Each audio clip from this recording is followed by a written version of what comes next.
हिंदी में यूपीएससी की तैयारी से संबंधित प्रोग्राम्स को देखने के लिए सब्सक्राइब करें स्टडी IQ IAS हिंदी। आप सभी का बहुत बहुत स्वागत है study IQ Hindi YouTube channel पे। मेरा नाम है अभिनव कुमार बौरे और मैं आप सभी के समक्ष लेकर प्रस्तुत हूँ क्लाइमेटोलॉजी अर्थात जलवायु विज्ञान की एक और क्लास। और as you can see in your thumbnail also, आप सभी ने थंबनेल में देख रखा होगा, आज के हमारे डिस्कशन का टॉपिक है, विषय है क्लाउड अर्थात मेघ तथा वर्षा अर्थात रेनफॉल। समझिएगा इस चीज को कि क्लाइमेटोलॉजी या मैं कहूं जलवायु विज्ञान आपको आपके प्रिलिमिनरी एग्जामिनेशन में खासकर एनवायरमेंट वाले सेक्शन में एक इंडिस्पेंसिबल रोल प्ले करता हुआ मिलेगा। आप पाएंगे कि अगर आप सिविल सेवा परीक्षा को, प्रिलिमिनरी एग्जामिनेशन को अपने फर्स्ट अटेम्प्ट में क्वालिफाई करना चाहते हैं तो समझिए इस चीज को कि क्लाइमेटोलॉजी आपके लिए एक बेस की तरह वर्क करेगी टू अंडरस्टैंड द इन्वायरमेंट। आपके इन्वायरमेंट अर्थात पर्यावरण वाले चैप्टर को अगर आपको समझना है, उसकी बेटर अंडरस्टैंडिंग लानी है, तो आपके बेसिक्स क्लाइमेटोलॉजी से स्टार्ट होते हैं। तो अगर आप चाहते हैं कि near about 30% question of your preliminary exam means लगभग 30 प्रश्न ज्योग्राफी और एनवायरनमेंट के कंबाइंड फॉर्म में प्रेजेंट होते हैं, तो ज्योग्राफी और एनवायरनमेंट का सेक्शन आपका स्ट्रांग हो, इसके लिए क्लाइमेटोलॉजी इसेंशियल है, क्योंकि 30% क्वेश्चन ज्योग्राफी प्लस एनवायरनमेंट से हैं और ये 30% क्वेश्चंस का बेसिस आपको हर बार दिखता हुआ मिलेगा कहां से? क्लाइमेटोलॉजी से। अब देखिए इस सीरीज में मैंने बहुत सारे टॉपिक्स कवर करे हैं, जैसे कि हमने इसके पहले देख रखा है कि किस प्रकार से वायुमंडल का निर्माण हुआ, निर्माण होने के बाद उसमें कौन कौन सी गैसेस हैं, गैसेस के बाद हमने बहुत सारे अदर टॉपिक्स को भी टच करा। जैसे इसमें हम आज के टॉपिक में पहले हम वर्षा को समझेंगे, कितने प्रकार की होती है, और उसके बाद हम मेघों पर जाएंगे। जनरली बुक्स में और स्टूडेंट जब पढ़ रहा होता है तो पहले वो मेघों के बारे में समझता है, इसके बाद रेनफॉल पर आता है, इसके बाद वर्षा पर आता है। परंतु समझिए इस चीज को, अगर आप चाहते हैं कि आप वर्षा या बादल इन दोनों के प्रश्नों को बेहतर तरीके से सॉल्व कर पाएं, तो इसके लिए इसेंशियल होगा कि पहले आपको अंडरस्टैंडिंग हो कि रेनफॉल अर्थात वर्षा कितने प्रकार की होती है। अब समझिए, जनरली स्टूडेंट को क्या लगता है कि हम वर्षा के चैप्टर में क्या देखने वाले हैं, कितने तरह की वर्षा होती है। याद रखें यूपीएससी इतना इजी नहीं है, हम बहुत ही इन डेप्थ एनालिसिस करेंगे। और याद रखें कि जो मैंने आपको पहले भी कहा था कि सिविल सेवा परीक्षा जो है वो वाटर ड्रॉप इफेक्ट में आपसे प्रश्न करेगी। फाइन, यानी कि टॉपिक से डायरेक्टली प्रश्न नहीं आएंगे, सीधे प्रश्न टॉपिक से नहीं होंगे, वो बेसिकली इसके इफेक्टिव एरिया से होंगे। यानी कि आप पढ़ जरूर रहे हैं रेनफॉल, आप पढ़ जरूर रहे हैं वर्षा, पर याद रखें कि वर्षा से प्रश्न नहीं आएगा, वर्षा के प्रभाव से होने वाले परिवर्तनों से प्रश्न आएंगे। तो इस प्रकार से हम इस अप्रोच से चलने वाले हैं। कोशिश करें कि आप इसके नोट्स बनाते जाएं, पर don't try to make notes while you are listening the class। अगर आप क्लास सुन रहे हैं, देख रहे हैं, तो इस दौरान नोट्स बनाने की आवश्यकता नहीं है। पहले पूरा वीडियो देखें, इत्मीनान से उसे समझें, इसके पश्चात आप नोट्स बनाएंगे। तो चलिए हम स्टार्ट करते हैं। कितने तरीके की वर्षा होती है, कितने तरीके का रेनफॉल होता है। अब अगर मैं आपसे कहूं तो सबसे पहले समझिए कि वर्षा मुख्यतः 3 प्रकार की होती है, अर्थात रेनफॉल मेनली 3 टाइप का होता है। क्लियर? पहला होता है जिसे हम सामान्य तौर पर कहते हैं संवहनीय वर्षा, या मैं कहूं कन्वेक्शनल रेनफॉल। क्लियर? कभी कभार इसे जो है वो 4 o'clock रेनफॉल या शाम की वर्षा या 4 बजे की वर्षा कहा जाता है। क्लियर? अभी मैं इसे पूरा डिटेल में समझाऊंगा। इसके बाद एक होती है जिसे कहा जाता है ओरोग्राफिक रेनफॉल अर्थात पर्वतीय वर्षा। फर्स्ट है कन्वेक्शनल, सेकंड है ओरोग्राफिक, फर्स्ट है संवहनीय, दूसरी है पर्वतीय वर्षा। अब तीसरी होती है जिसे कहा जाता है चक्रवातीय वर्षा। क्लियर? अब समझिए कि इन तीनों ही प्रकार की वर्षा के अपने अपने प्रभाव हैं। अर्थात अगर मैं आपसे कहूं कि कन्वेक्शनल रेनफॉल का इफेक्ट क्या है, तो याद रखिए पृथ्वी में किसी स्थान पर अगर कन्वेक्शनल रेनफॉल अर्थात संवहनीय वर्षा होती है तो उस स्थान की ज्योग्राफी चेंज होगी। अब याद रखिए अगर उष्णकटिबंधीय क्षेत्रों में होगी तो वहां पर उष्णकटिबंधीय सदाबहार वनों का विस्तार होगा, अर्थात ट्रॉपिकल एरिया में होगी तो ट्रॉपिकल एवरग्रीन फॉरेस्ट का एस्टेब्लिशमेंट होगा। और अगर यही वर्षा उपोष्णकटिबंधीय क्षेत्रों में होगी तो याद रखिए वहां पर यह उत्खाद भूमि अर्थात बेडलैंड टोपोग्राफी का फॉर्मेशन करेगी। क्लियर। इसी प्रकार से पर्वतीय वर्षा, तो पर्वतीय वर्षा का एक प्रभाव है, याद रखिए कि महाद्वीपों के एक तरफ जहां माउंटेन होंगे, जहां पर्वतीय श्रेणियां होंगी, उन श्रेणियों के दूसरे तरफ आपको देखने को मिलेगा छाया वृष्टि प्रदेश अर्थात रेन शेडो जोन। इसी प्रकार अगर मैं आपसे कहूं कि चक्रवातीय वर्षा, तो याद रखिए चक्रवातीय वर्षा दो तरह की होगी।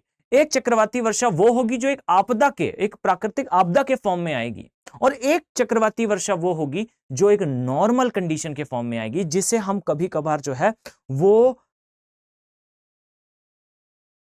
इसे हम कभी कभार चक्रवाती वर्षण के नाम से जानते हैं, साइक्लोनिक रेनफॉल के नाम से जानते हैं।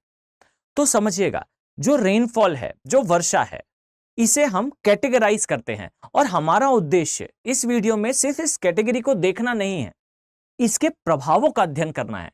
अगर मैं आपसे कहूं तो संवहनी वर्षा से बनने वाले जो वन हैं, इनके बारे में भी हम आज देखेंगे और बहुत डिटेल में देखेंगे।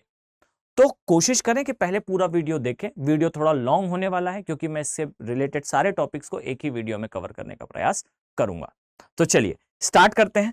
तो सबसे पहले अगर मैं आपसे कहूं कि जो वर्षा है, इस वर्षा को हमने कितने पार्ट में बाइफरकेट करा या कितने पार्ट में डिवाइड करा, तो ध्यान से समझिएगा, हमने वर्षा को 3 भागों में विभाजित करा है। अब यहां मैं आपके सामने लिखकर क्यों समझा रहा हूं, तो समझिए, आपको समझ में आएगा कि एग्जैक्टली पेपर में डायग्राम मेकिंग कैसे होगी, एग्जैक्टली पेपर में आप इस चीज को कैसे प्लॉट कर पाएंगे। क्लियर। तो देखिए, मैंने वर्षा को 3 भागों में डिवाइड करा है।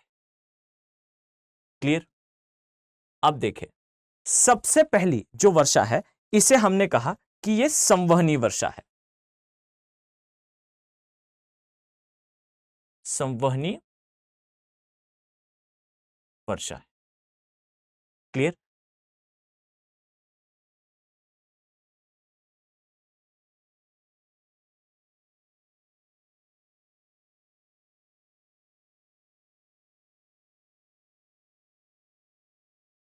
Convectional rainfall. अब सेकेंडली जो वर्षा है, इसे कहा जाता है पर्वतीय वर्षा। पर्वतीय वर्षा। क्लियर। अब पर्वतीय वर्षा को इंग्लिश में ओरोग्राफिक रेनफॉल बोलते हैं। क्लियर। और जो थर्ड वर्षा है, इसे कहा जाता है चक्रवातीय वर्षा। चक्रवातीय वर्षा अर्थात साइक्लोनिक रेनफॉल। अब देखिएगा, अगर मैं आपसे कहूं कि जो चक्रवातीय वर्षा है, इस स्थान पर इसे हम 2 भागों में विभाजित करते हैं। क्लियर। अब देखिए, जो चक्रवातीय वर्षा वाला डायग्राम होगा, इसमें अब मैं इसे थोड़ा सा जूम आउट करने वाला हूं। ये हमने जूम इन करा, थोड़ा सा हम इस पे अभी फोकस्ड होंगे। अब देखिए, जो चक्रवाती वर्षा है, इसे हम 2 भाग में विभाजित करते हैं। एक चक्रवात होते हैं जिसे कहा जाता है, जस्ट अ सेकेंड, एक चक्रवात होते हैं जिसे कहा जाता है उष्ण कटिबंधीय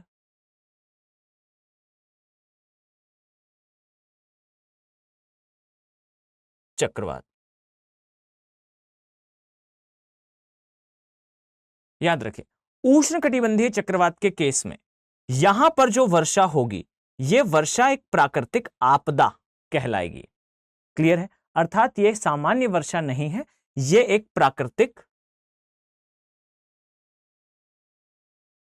आपदा है।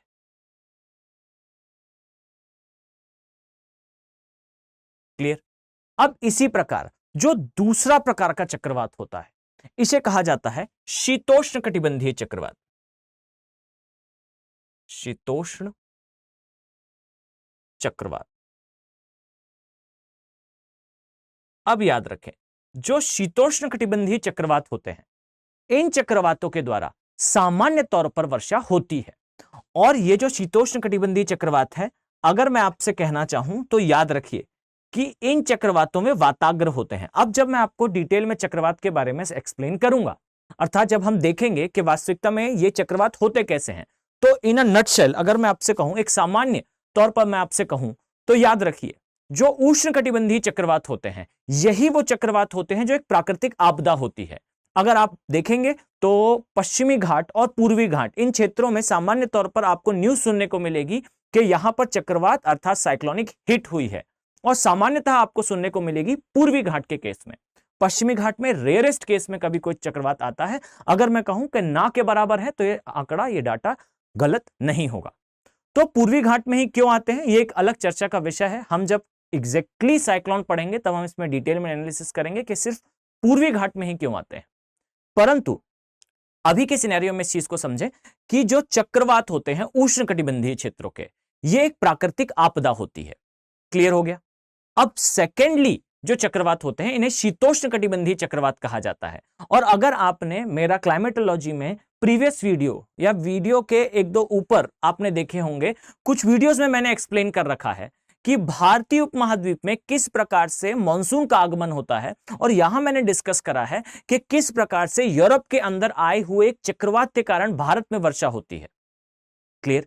तो आप समझिए, ये जो शीतोष्ण कटिबंधीय चक्रवात है, इन चक्रवातों में दो प्रकार के वाताग्र होते हैं। अब बिल्कुल एनालिसिस करने की आवश्यकता नहीं है कि वाताग्र क्या होते हैं। मैं आपको इस वीडियो के बाद, पहले हम जो है वर्षा देखेंगे, मेघ देखेंगे, इसके बाद हम स्टार्ट करेंगे चक्रवात। तो चक्रवात को समझने के लिए पहले आपको वाताग्र समझना पड़ेगा, और वाताग्र को समझने के लिए पहले आपको एयर मासेस देखने होंगे, यानी कि वायु राशियां देखनी होंगी। तो हम वायु राशि, वाताग्र, चक्रवात, इसे एक साथ देखेंगे, तब आप इस पे ज्यादा फोकस करें। अभी सुपरफिशियली बस सुने इस चीज को कि शीतोष्ण कटिबंधीय चक्रवातों में दो प्रकार के वाताग्र होते हैं।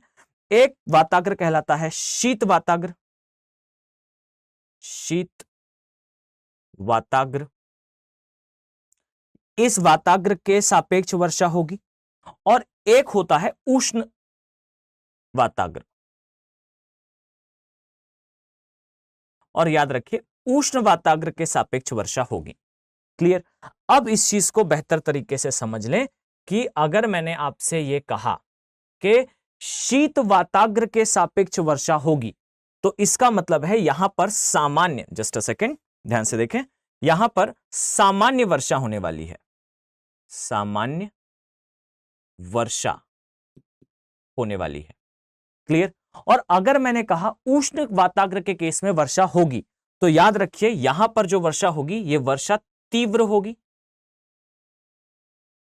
तीव्र वर्षा होगी, तथा साथ में आपको देखने को मिलेगा कि तड़ित झंझा अर्थात थंडर स्ट्रोम, यह भी वहां उपस्थित होगा, अर्थात लाइटनिंग एंड थंडर आपको देखने को मिलेगा। तो मेरा पॉइंट क्लियर है। अगर मैंने आपसे कहा कि शीतोष्ण कटिबंधीय चक्रवात किसी स्थान पर आया है, तो समझिए इस चीज को, इस प्रकार से इस चक्रवात का डिस्ट्रीब्यूशन होगा, जहां पर एक जो है शीत अर्थात ठंडा वाताग्रीय क्षेत्र होगा, एक जो है वो गर्म वाताग्रीय क्षेत्र होगा, और इन दोनों क्षेत्रों के सापेक्ष जो है आपको वर्षा होती हुई दिखेगी। इस प्रकार से मेघों का निर्माण होगा और इस प्रकार से वर्षा होती रहेगी। यहां पर मध्यम मध्यम वर्षा होगी, यहां तीव्र वर्षा देखने को मिलेगी। इस प्रकार की वर्षा आपको सामान्य तौर पर चक्रवातीय क्षेत्रों में देखने को मिलती है। अब इस चीज को समझिएगा कि चक्रवातीय क्षेत्र होते किस प्रकार से हैं। फाइन। अब इनका एस्टेब्लिशमेंट कैसे होता है और चक्रवातीय वर्षा होती कैसे है, इसे समझने के लिए सबसे पहले आपको इस चीज को समझना होगा कि चक्रवात बनते कैसे हैं। तो मेरा आपसे कहना है, इस पर अभी फोकस ना करें कि चक्रवाती वर्षा एग्जैक्टली कैसे होती है, बस इतना समझ लें। अगर मैं आपसे कहूं तो ये इस प्रकार का कुछ दिखाई देता है, जहां पर आप पाएंगे कि इस प्रकार से ये आपको देखने को मिलेगा एक बेस, जस्ट अ सेकेंड, ये आपको देखने को मिलेगा एक बेस, यहां पर आपको एक वाताग्र देखने को मिलेगा जिसे कहा जाता है इस प्रकार से शीत वाताग्र, यह कहा जाता है शीत वाताग्र। और याद रखिए शीत वाताग्र के आसपास आप पाएंगे कि इस प्रकार से मेघों का निर्माण होता है। ये मेघ जो होते हैं ये पतले तथा इनका जो क्षेत्र होता है वो क्षैतिज के समानांतर देखने को मिलता है, और इस प्रकार के क्षेत्रों में, इस प्रकार के मेघों के द्वारा जो है वो मध्यम मध्यम वर्षा देखने को मिलती है। क्लियर? अब ये जो मध्यम वर्षा है, याद रखें बच्चों कि इस मध्यम वर्षा वाले क्षेत्र में आपको कभी भी लाइटनिंग अर्थात गरज चमक देखने को नहीं मिलेगी। मेरा पॉइंट क्लियर है? और इसी प्रकार अगर मैं आपसे कहूं कि एक और वाताग्रीय क्षेत्र होगा जिसे कहा जाता है उष्ण वाताग्र क्षेत्र। क्लियर? और ये जो आप देखेंगे ये उष्ण वाताग्र है। क्लियर? इसे उष्ण वाताग्र कहा जाता है।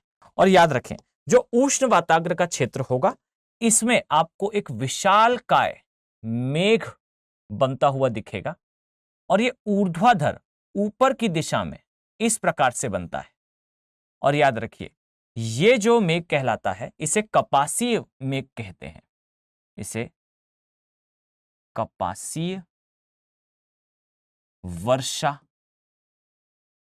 मेघ कहा जाता है।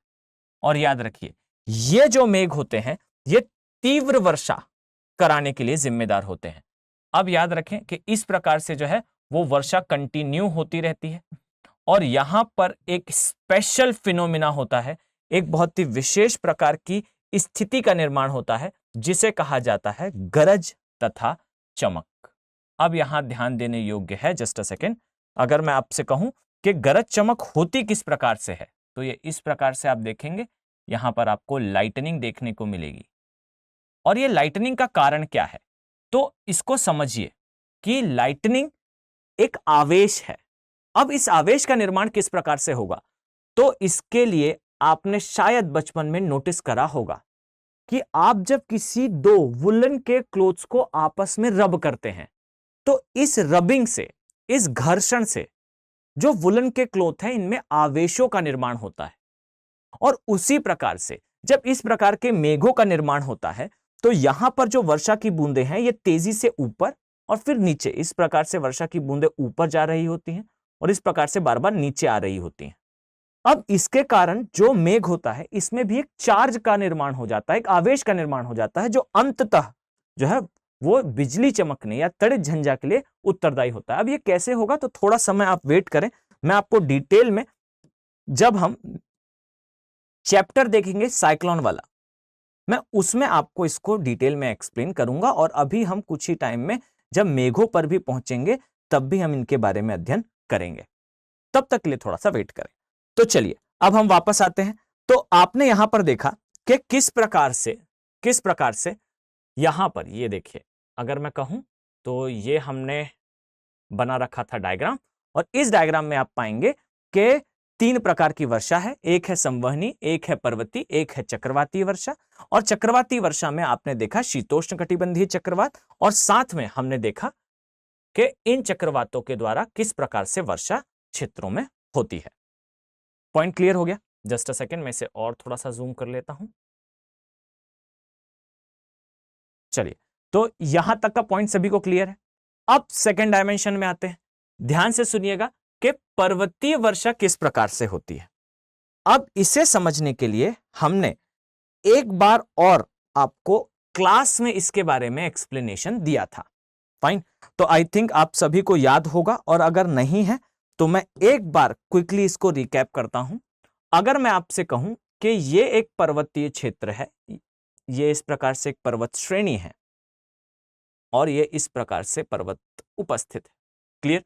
मैंने आपको पहले भी समझाया है कि इस प्रकार से शेडिंग करना ज्योग्राफी में इसेंशियल है।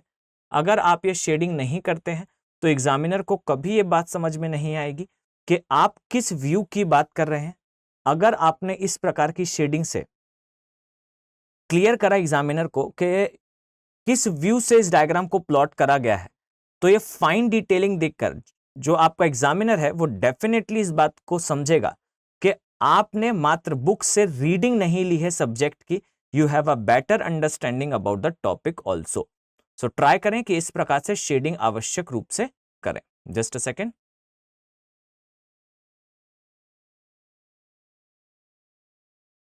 अब देखें ये एक पर्वत है, मान लीजिए कि इस क्षेत्र में पर्वतीय वर्षा होने वाली है। पर्वतीय वर्षा। अब ध्यान से समझिएगा, अगर मैंने आपसे यह कहा कि जो पवने हैं उनका प्रवाह इस प्रकार से पर्वत की ओर है, तो समझिएगा कि इस प्रकार से पवने जो है वो इस ओर बढ़ना प्रारंभ करेंगी, और जैसे जैसे इस पर्वत की ढाल के अनुसार पवने ऊपर जाएंगी। यहां नोटिस करने वाली बात है कि ढाल के अनुसार जब पवने ऊपर की दिशा में मूव करती हैं, तो इस समय पर ऊंचाई बढ़ने के साथ तापमान क्या हो जाता है? कम हो जाता है। और तापमान कम होने से यहां कौन सी क्रिया होती है बच्चों? यहां पर होगी संघनन की क्रिया, अर्थात यहां पर होगा मेघों का निर्माण। अब देखिएगा, इस प्रकार से इस क्षेत्र में मेघों का निर्माण हुआ, और याद रखिए मेघों का निर्माण होने से इस क्षेत्र में आपको वर्षा देखने को मिलेगी। अब यह हुआ वो क्षेत्र जिस क्षेत्र से वास्तविकता में पवनें ऊपर चढ़ रही थी, परंतु जब ये इस हाइट को अचीव कर लेंगी तो इसके पश्चात पवनें जो है इस प्रकार से नीचे आना प्रारंभ करेंगी। और याद रखिए, जिस समय पवनें नीचे की दिशा में आएंगी तो धीरे धीरे करके पवनों को तापमान कैसा होता हुआ मिलेगा? बढ़ता हुआ।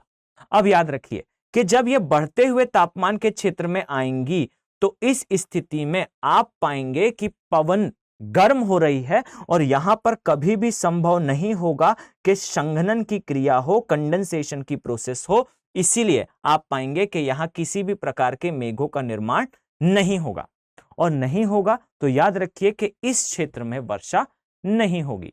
अर्थात जिस क्षेत्र से पवनों का आगमन हुआ उस क्षेत्र में आप पाएंगे वर्षा अधिक है, और जहां से ये पवनें नीचे उतरना प्रारंभ करेंगी यहां वर्षा नहीं होगी। अब इसी को मैंने आपको जो है वो पहले एक्सप्लेन करा था बाय द नेम ऑफ, आप यहां देख पाएंगे यहां पर निर्मित होगा, इसी को मैंने यहां एक्सप्लेन करा था बाय द नेम ऑफ छाया वृष्टि प्रदेश। क्लियर? और यह है पर्वतीय वर्षा क्षेत्र। क्लियर? अब बच्चों शायद आपको बेहतर तरीके से इस चीज का नॉलेज होगा कि मैंने जस्ट अ सेकेंड, मैं इसे आपको एक बार दिखा दूं। ये इस प्रकार से हमने देख रखा है, इस प्रकार से कि वर्षा कितने प्रकार की होती है। हमने इसके प्रकार देखे, प्रकार देखने के साथ हमने चक्रवाती वर्षा, पर्वतीय वर्षा देखी। अब मैं आपको पर्वतीय वर्षा के सापेक्ष छायावृष्टि प्रदेश के बारे में एक इंफॉर्मेशन दे रहा हूं, ध्यान से समझिएगा। मैंने आपसे पहले भी रिक्वेस्ट करी है सभी स्टूडेंट से, ट्राई करें कि आप इंडिया का एक नीट एंड क्लीन मैप बनाना सीख लें, अदरवाइज आपको मेंस में आंसर राइटिंग के टाइम पर प्रॉब्लम होगी। As you can see, this is map of India, यह है भारत का मैप, और आप पाएंगे कि ये जो क्षेत्र है इसे कहा जाता है हमारा ग्रेट हिमालयाज, अर्थात ये हमारा हिमालय वाला भाग है। क्लियर? अब समझिएगा, अगर मैं आपसे कहूं कि भारत के परिप्रेक्ष्य में आपको कहां कहां पर छायावृष्टि प्रदेश देखने को मिलते हैं, तो एक ये क्षेत्र है जहां आपको छायावृष्टि प्रदेश का विस्तार देखने को मिलेगा। फाइन। और याद रखें कि ये छायावृष्टि प्रदेश का कारण क्या है, तो यहां पर छायावृष्टि प्रदेश का कारण है भारत में उपस्थित पश्चिमी घाट पर्वत। इसी प्रकार से अगर मैं आपसे कहूं तो एक और आपको छायावृष्टि प्रदेश कहां बनता हुआ दिखेगा, तो याद रखें कि इस प्रकार से आपको जो है इस क्षेत्र में भी छायावृष्टि प्रदेश का निर्माण होता हुआ दिखेगा। और याद रखिए कि ये जो छायावृष्टि प्रदेश है इसका कारण हिमालय है। क्लियर? और यहां पर जो छायावृष्टि प्रदेश है इसका कारण हमारे पश्चिमी घाट हैं। अब याद रखें, इस क्षेत्र में पश्चिमी घाट, इस क्षेत्र में हिमालय। पश्चिमी घाट और हिमालय का क्षेत्र छायावृष्टि प्रदेशों का निर्माण करता है। इस प्रकार से अगर मैं प्लॉट करना चाहूं तो भारत के अन्य जो पर्वत श्रेणियां हैं वो आपको इस प्रकार से यहां विस्तृत होती हुई दिखेंगी। ये जो क्षेत्र आपको देखने को मिल रहा है ये है पश्चिमी घाट का क्षेत्र। इस प्रकार से आपको जो है यहां पर विंध्य तथा सतपुड़ा पर्वत श्रेणियां दिखेंगी। इसी प्रकार से आपको यहां पर जो है वो अरावली पर्वत श्रेणी देखने को मिलेगी। ये जो क्षेत्र है इसे कहा जाता है पूर्वांचल हिल्स वाला पार्ट, अर्थात ये पूर्वी हिमालय क्षेत्र है। और याद रखें ये जो है ये हिमालय का दूसरा विस्तार है जिसमें हिंदू कुश तथा सुलेमान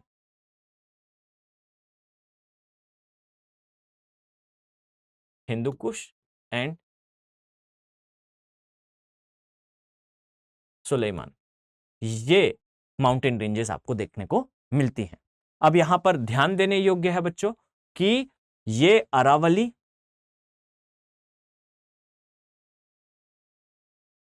ये विंध्य और ये सतपुड़ा, इन पर्वत श्रेणियों द्वारा किसी भी प्रकार के छायाविष्टि प्रदेश का निर्माण नहीं करा जाता। अब यहां पर इसका मुख्य कारण क्या है, तो याद रखिए हर एक पर्वत श्रेणी कभी भी छायावृष्टि प्रदेश का निर्माण कब करेगी, तो यहां पर याद रखिए जब भी वो पर्वत श्रेणी किसी भी प्रकार की पवनों के सापेक्ष एक विपरीत दिशा में उपस्थित होगी। अर्थात जब आप देखेंगे तो आप पाएंगे कि अगर मैं आपसे कहूं कि यह क्षेत्र आपको हिमालय का क्षेत्र दिख रहा है, आप अगर इसे प्लॉट करें तो इसके पीछे छायावृष्टि प्रदेश बनने का मुख्य कारण क्या है, तो इसका मुख्य कारण बच्चों यह है कि भारतीय क्षेत्र में जब मॉनसून का आगमन होता है, अगर मैं इस प्रकार से प्लॉट करूं तो ध्यान से समझिएगा कि यह है भारतीय उपमहाद्वीप और यहां पर अगर आप देखेंगे तो आप पाएंगे कि यह हिमालय है, तथा भारतीय क्षेत्र में जिस समय मॉनसून का आगमन होता है तो यह आगमन किस प्रकार से होता है, तो आप पाएंगे कि यह जो है हमारे यहां आने वाली पवनें हैं और इस प्रकार से इन पवनों का आगमन होगा। और याद रखिए कि यह पवनों का आगमन जिस समय पर हो रहा है, यहां पर आप पाएंगे कि यह हिमालय के परिप्रेक्ष्य में इस प्रकार से यह ऊर्ध्वाधर दिशा में उपस्थित है। क्लियर? अब आप देखें कि यह सीधी इसके ऊपर चढ़ना प्रारंभ करेगी और इसी प्रकार से इस स्थान पर भी यह पश्चिमी घाट के सापेक्ष ऊपर चढ़ना प्रारंभ करेगी। यहां नोटिसेबल बात है, आप पाएंगे कि अन्य कोई भी पर्वत श्रेणी इसके सापेक्ष बिल्कुल विपरीत दिशा में उपस्थित नहीं है। ज्यादातर पर्वत श्रेणियां जो है वो इसके समानांतर देखने को मिलती हैं। इसी प्रकार से अगर मैं आपसे कहूं कि ये जो मॉनसून है इसे क्या कहा जाता है, तो इसे कहा जाता है साउथ वेस्टर्न मॉनसून, या मैं कहूं बच्चों इसे कहा जाता है दक्षिण पश्चिम मॉनसून। तो याद रखिए छायावृष्टि प्रदेश के निर्माण के लिए आवश्यक परिस्थिति यह है कि वहां पर पर्वत उपस्थित हो, साथ में उसकी दिशा भी पवनों के अनुसार हो। क्लियर है सभी को? आई थिंक आप सभी को बेहतर तरीके से यह बात समझ में आ रही होगी। तो देखिए हमने वर्षा में क्या क्या देखा, तो वर्षा वाले पार्ट में सबसे पहले हमने देखा कि 3 प्रकार की वर्षा है, संवहनीय वर्षा, पर्वतीय वर्षा, चक्रवातीय वर्षा। अब हमने पर्वतीय वर्षा देख ली, चक्रवातीय वर्षा देख ली, अब हमारा विषय है हम देखें संवहनीय वर्षा के बारे में। क्लियर? अगर आप इस लेक्चर की पीडीएफ चाहते हैं तो आप मुझे टेलीग्राम मेरे चैनल पर ज्वाइन कर सकते हैं। जस्ट अ सेकेंड, मेरा टेलीग्राम चैनल है अभिनव बोहरे ज्योग्राफी। क्लियर? तो आप इस चैनल को ज्वाइन करके इजीली ये पीडीएफ डाउनलोड कर पाएंगे। मैं लेक्चर एंड होने के बाद इस पीडीएफ को वहां अपलोड कर दूंगा, so don't worry about the PDF, I will definitely promote. चलिए, तो अब हमने देखा कि किस प्रकार से 2 प्रकार की वर्षा होती है। अब हम देखने वाले हैं कि किस प्रकार से संवहनीय वर्षा या किसी क्षेत्र में कन्वेक्शनल रेनफॉल होती है। तो समझिएगा, अगर मैं आपसे कहूं कि किसी क्षेत्र में संवहनीय वर्षा किस प्रकार से होगी, संवहनीय वर्षा, तो देखिएगा बहुत इजी है और बहुत इजी टू अंडरस्टैंड है। देखिए अगर मैं आपसे कहूं कि ये एक सतह है, क्लियर, अब ऊपर से आ रहा है बच्चों क्या, इसे कहते हैं सूर्यतापन। क्लियर? ये है सनलाइट। क्लियर? अब अगर मैं आपसे कहूं कि जैसे ही ये सनलाइट इस स्थान पर आएगी, ये सतह कैसी हो जाएगी बच्चों? सतह हो जाएगी गर्म। क्लियर? अब जब ये सनलाइट आएगी, सूर्य तापन आएगा, इससे जब सतह गर्म होगी तो ये गर्म सतह अपनी ऊष्मा को, अपने टेम्परेचर को, अपनी हीट को, क्लियर, ध्यान से समझिएगा, इसे कहा जाता है हीट। क्लियर? अपनी हीट या ऊष्मा इसे ये ट्रांसफर करेगी, किसे? तो यहां ऊपर उपस्थित वायु को, जिससे ये वायु किस प्रकार की हो जाएगी? ये वायु हो जाएगी बच्चों गर्म। अब ध्यान से समझिएगा, जब ये वायु गर्म होगी तो इस प्रकार से ऊपर की दिशा में प्रवाहित होना प्रारंभ करेगी। तो गर्म हवा जो होती है वो हल्की होती है और हल्की होने पर यह ऊपर की दिशा में प्रवाहित होती है। तो इस प्रकार से ये पवनें जो है वो ऊपर की ओर जाएंगी और जैसे जैसे ऊपर की दिशा में जाएंगी तो आई थिंक अब आपको क्लाइमेटोलॉजी में डायलॉग बहुत बेहतर तरीके से याद हो चुका होगा। आई थिंक मैंने इसे 100 से 150 बार रिपीट करा है कि according to height temperature goes on decreasing, अर्थात ऊंचाई बढ़ने के साथ जो तापमान है वो कंटिन्यूसली कम होता रहता है, तथा ऊंचाई कम होने के साथ अर्थात जब आप नीचे आएंगे तो टेम्परेचर बढ़ना प्रारंभ होगा, अर्थात यहां पर कभी भी संघनन की क्रिया नहीं होगी। क्लियर?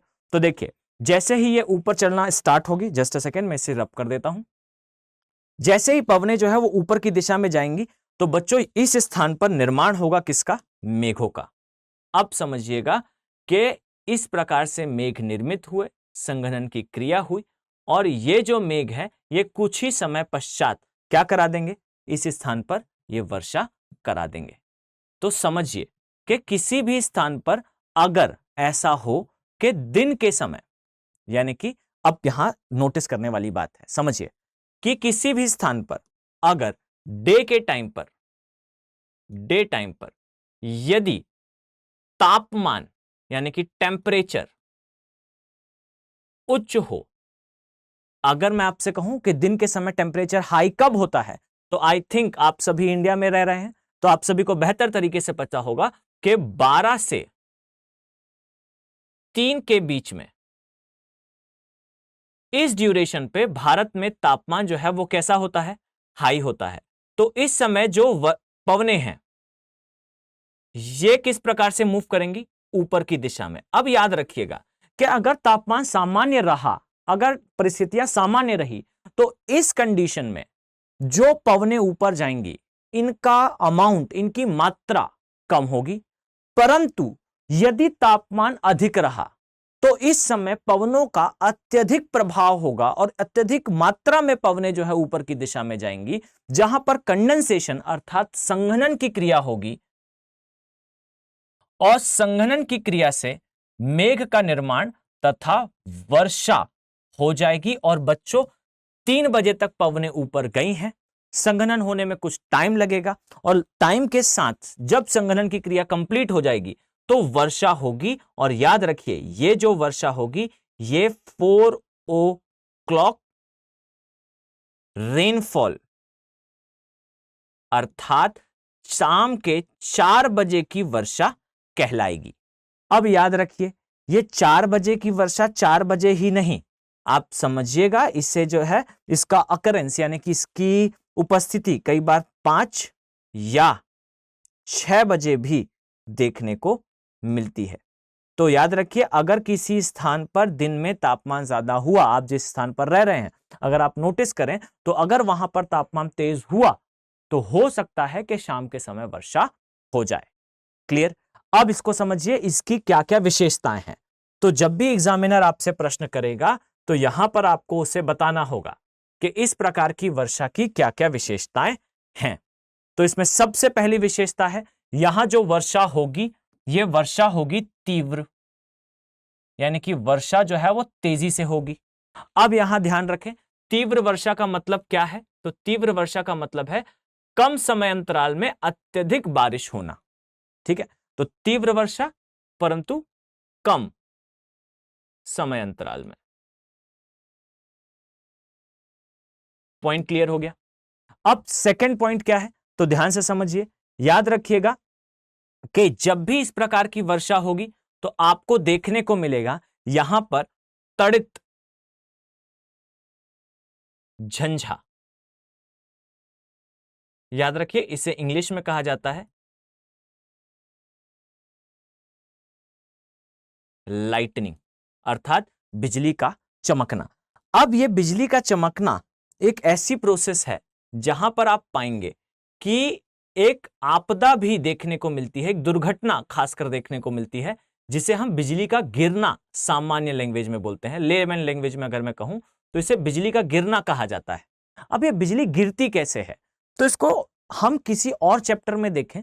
अगर मैं आपसे सिर्फ एक सिंगल वर्ड में कहना चाहूं तो याद रखिए कि मेघ के अंदर आवेश का निर्माण हो जाता है, चार्ज स्टैब्लिश हो जाता है। तो मेघ के अंदर जो आवेश है वो एक से दूसरे पार्ट में, एक से दूसरे भाग में मेघ के मूव कर जाता है। तो हम इसे बिजली का चमकना कहते हैं या गरजना कहते हैं। अगर ये नीचे की तरफ आ रही है, इसका मतलब है कि जो मेघ निर्मित हुआ ये सतह के काफी पास था। और आप नोटिस करेंगे कि आपके घर में जो मीटर लगा होता है, उस मीटर में एक वायर होगा कॉपर का, जो निकल के जो है जमीन के अंदर जाता है। समझिए, इसे कहा जाता है अर्थिंग। अर्थ होती है न्यूट्रल। अब अगर मैं आपसे कहूं कि अगर मेघ काफी नीचे है, इस प्रकार से अगर एक सतह है और ये यहां कहीं मेघ है, तो इस मेघ के एक भाग में मान लीजिए यहां पॉजिटिव है और एक स्थान पर मान लीजिए यहां पर नेगेटिव है। तो इस प्रकार से मेघ के अंदर चार्ज एक से दूसरे भाग में ट्रांसफर हो जाएगा, जिसे हम कहेंगे कि बिजली चमकी है। परंतु अगर मैं कहूं कि मेघ सतह के काफी पास है, तो याद रखिए कि पृथ्वी की सतह न्यूट्रल बिहेव करती है। और अगर यहां मेघ का साइज बड़ा हुआ और मेघ पृथ्वी के बहुत पास हुआ, पृथ्वी की सतह के काफी पास हुआ, तो याद रखिए कि न्यूट्रल और माइनस या प्लस जो भी यहां पर निर्मित हुआ हो, उसके बीच में भी आवेश का प्रवाह कई बार हो जाता है। और आपने सुना होगा कि घरों के ऊपर इस प्रकार से एक कॉपर की छड़ी भी लगाई जाती है। क्यों? तो अगर ऐसा हो कि कोई मेघ पास हो घर के जो बिजली गिराने वाला हो, तो बिजली जो है वो एक प्रकार का करंट है और करंट हमेशा इजीएस्ट पाथ से फ्लो करता है। फाइन। तो हमेशा याद रखें कि इस प्रकार की रॉड लगाने से बिजली जो है वो इस कॉपर के पाइप से होते हुए जमीन के अंदर चली जाएगी, अन्यथा की स्थिति में वो सीधे भी जा सकती है और इसे ही बिजली का गिरना कहा जाता है। तो अभी सिर्फ अंडरस्टैंडिंग के लिए इतना समझे कि बिजली किस प्रकार से गिरती है, तो आप पाएंगे कि इसके लिए जो है आवेश के निर्माण की आवश्यकता होती है। तो हमने संवहनी वर्षा में देखा कि संवहनी वर्षा के दो मेजर कैरेक्टरिस्टिक्स हैं, दो मेजर गुणधर्म है। पहला है यहां तीव्र वर्षा होगी परंतु कम समय अंतराल में होगी। दूसरा है यहां आपको देखने को मिलेगा तड़ित झंझा। अब याद रखिए, कभी कभार यहां पर आपको देखने को मिलता है ओला वृष्टि। अब यहां ध्यान से समझिएगा, ओला वृष्टि क्या होती है, इसे हेल स्ट्रोम भी कहा जाता है इंग्लिश में। क्लियर? अब हेल स्ट्रोम क्या होती है तो समझिए, मैंने आपको क्लाइमेटोलॉजी के इनिशियल वीडियोस में ही जहां पर मैंने आपको एक्सप्लेन करा है आर्द्रता के बारे में, उस प्लेस से आप इजीली हेल स्ट्रोम क्या होता है इसे समझ सकते हैं। और अगर आपने वो वीडियो देख रखा है और फिर भी अंडरस्टैंडिंग डेवलप नहीं हुई है, तो कुछ समय वेट करें, अगले ही वीडियो में, शायद इस वीडियो में मेघ आ जाएंगे, अगर नहीं आ पाते हैं तो अगले वीडियो में हम मेघों को देखेंगे और वहां पर आप देखें कि किस प्रकार से ओलावृष्टि होती है। मैं उस वीडियो में भी डिटेल में एक्सप्लेन करूंगा, मैंने प्रीवियसली भी वीडियोस में एक्सप्लेन कर रखा है कि कैसे होती है ओलावृष्टि। पॉइंट क्लियर है? तो चलिए अब हम आगे बढ़ते हैं। और बच्चों, अगर आप वीडियो के इस पार्ट तक आ चुके हैं तो इसका मतलब है कि आप सभी ध्यान से क्लाइमेटोलॉजी के नोट्स बना रहे हैं। मेरा आपसे रिक्वेस्ट है कि आपके कोई भी डाउट्स हो या फिर सजेशंस हो, जैसी हमारी दो सीरीज चल रही हैं, एक वैल्यू एडिशन की सीरीज है और एक क्लाइमेटोलॉजी की सीरीज है। मैं ट्राई करूंगा कि दोनों ही सीरीज में मैं फ्रीक्वेंटली या डेली वीडियोस अपलोड करता रहूं। आप ट्राई करें कि अपना इंटरेस्ट वहां पर शो करें, मुझे कमेंट में बताएं कि आप किस टॉपिक पे एनालिसिस चाहते हैं। हमने जो वैल्यू एडिशन की सीरीज है उसमें काफी सारे टॉपिक्स कवर करे हैं और वो टॉपिक्स जो हिंदू में क्रिटिकल फॉर्म में होते हैं, एनकोडेड फॉर्म में होते हैं और हिंदी मीडियम के स्टूडेंट्स के लिए बहुत डिफिकल्ट टू अंडरस्टैंड होते हैं, उन टॉपिक्स को कवर कर रखा है। ये आपके प्रीलिम्स और मेंस दोनों ही पार्ट को कवर करेंगे। ये कन्वेंशनल पार्ट है, वो डायनेमिक पार्ट है और यूपीएससी डायनेमिक पोर्शन से क्वेश्चन करती आई है। तो कोशिश करें कि आप उस पोर्शन से भी नोट्स बनाएं, उनको और इनको आपस में सिंक करें। जैसा मैंने आपको इंडियन ज्योग्राफी में अगर समझाया था कि भारत में किस प्रकार से मानसून आता है, तो भारतीय मानसून को प्रभावित करने वाले कारकों का विश्व युद्ध के साथ जो कनेक्शन है वो मैंने वैल्यू एडिशन में समझाया है। क्लियर? तो आप कोशिश करें कि आप दोनों को इंटरलिंक करके नोट्स फॉर्मेशन करें। क्लियर? तो चलिए अब हम वापस आते हैं। यह है संवहनी वर्षा, और संवहनी वर्षा के 3 मेजर गुणधर्म हैं। अब इसे समझिएगा कि जो संवहनी वर्षा होगी, यह संवहनी वर्षा यदि, यहां ध्यान से समझिएगा, जो संवहनीय वर्षा है, यदि यह संवहनीय वर्षा इस प्रकार से 2 स्थानों पर हो सकती है। या तो यह वर्षा होगी बच्चों उष्णकटिबंधीय क्षेत्रों में,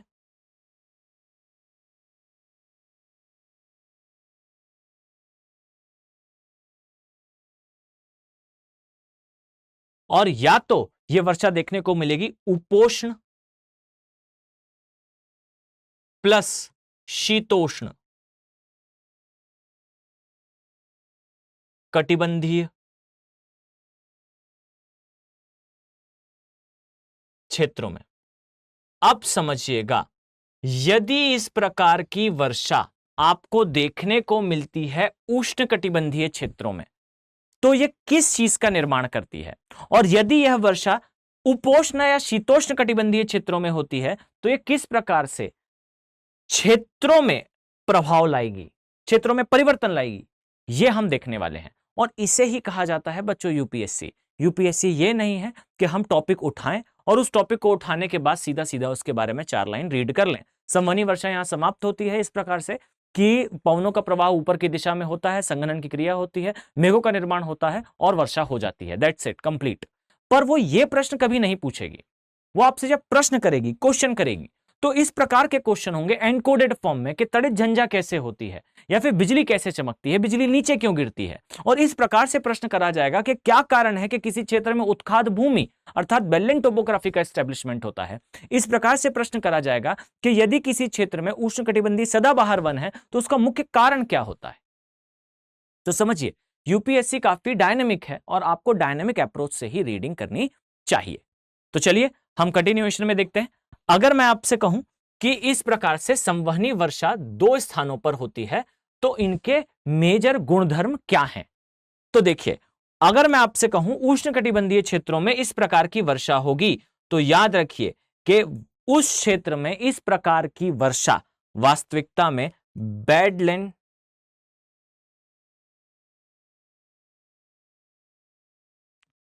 टोपोग्राफी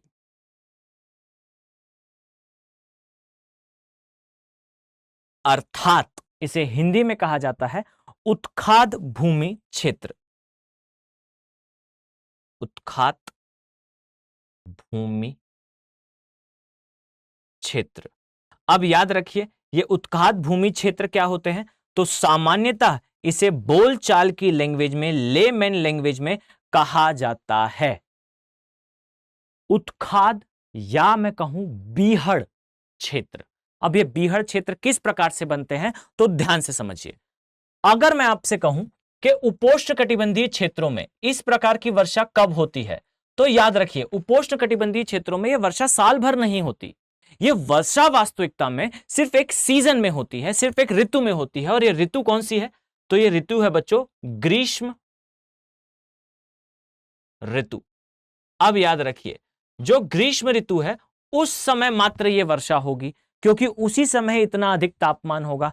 अब बच्चों समझिएगा कि ग्रीष्म ऋतु के समय जब अचानक से क्या वो क्षेत्र, अब आप समझिए, अगर मैं आपसे कहूं कि ये एक बेड है, ये एक सतह है, याद रखिए ये सतह साल भर उच्च तापमान देख रही है, परंतु अचानक से तीव्र वर्षा हुई। और ये तीव्र वर्षा कब होगी? तो ये वर्षा होगी ग्रीष्म ऋतु में।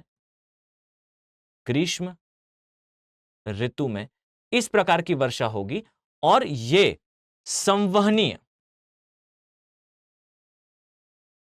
वर्षा है।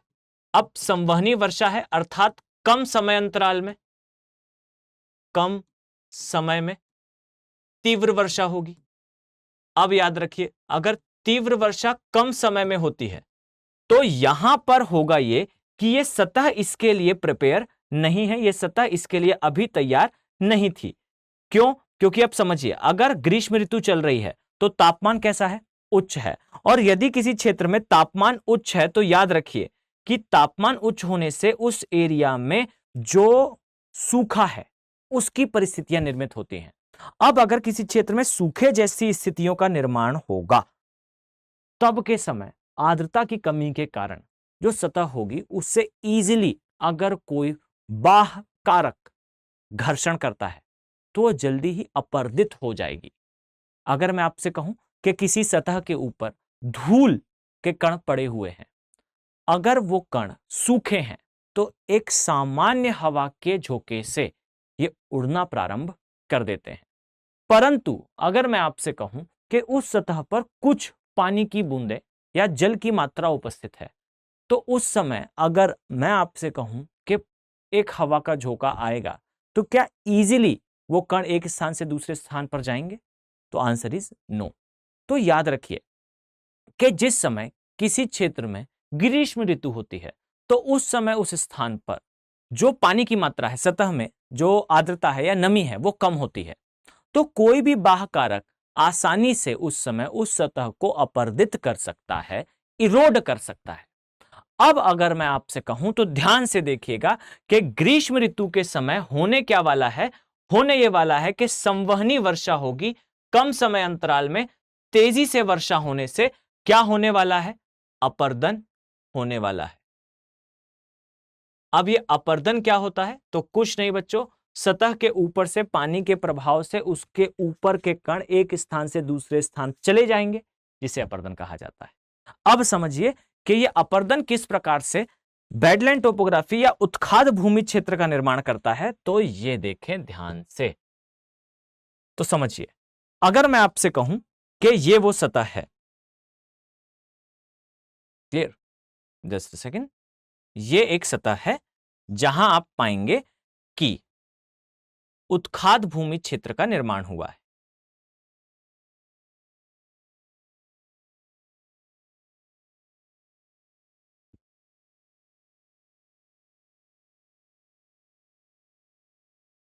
ये इस प्रकार से उत्खाद भूमि क्षेत्र का निर्माण हुआ है। अब ये कैसे निर्मित हुई है? तो जस्ट अ सेकेंड, मैं आपको अभी एक्सप्लेन करता हूं। आप ये पाएंगे, ये शेडिंग बेसिकली एक्सप्लेन करेगी कि किस प्रकार से उत्खाद भूमि का निर्माण हुआ और कितने प्रकार का इस क्षेत्र में अपर्दन हुआ।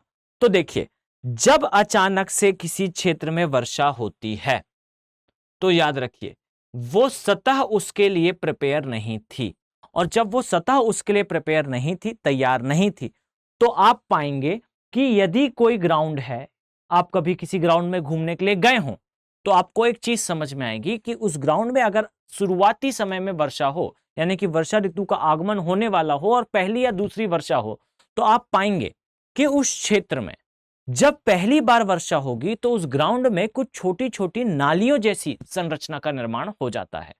अब यह क्यों होता है? क्योंकि ग्राउंड वर्षा ऋतु के आने के पहले पूरी तरह से सूखा था। अचानक से जिस समय वर्षा हुई तो वो ग्राउंड उसके लिए प्रिपेयर नहीं था, कण बिल्कुल सूखे थे, पानी उस पर पड़ा और जहां से पानी बहकर निकला उस स्थान से उन कणों को उसने अपर्दित कर लिया, इरोड कर लिया, और इरोड करने के बाद वो एक स्थान से दूसरे स्थानों से ले गया, जिस कारण से पानी का जिस क्षेत्र से बहाव था उस क्षेत्र में एक नाली जैसी एक संरचना का निर्माण हुआ। इसे कहा जाता है, और इस क्षेत्र को कहा जाता है, जब ये बड़े लेवल पर होता है, उत्खाद भूमि क्षेत्र। अब समझिएगा कि एक बड़े से एरिया में अचानक से वर्षा होने से पहले छोटी छोटी जो अपर्दित नालियां हैं इनका निर्माण होता है। इन्हें कहा जाता है रिल, रिल अपर्दन। क्लियर? अब याद रखें, जब यही जो रिल है, यही जो नालियां हैं, ये और ज्यादा गहरी हो जाती हैं, तो इन गहरी नालियों को कहा जाता है गली अपर्दन। और याद रखिए, जब यही गली अपर्दन जो है इसका साइज बहुत बड़ा हो जाता है तो इस गली अपर्दन को कह दिया जाता है रवाइन। रवाइन, अपरदन। क्लियर?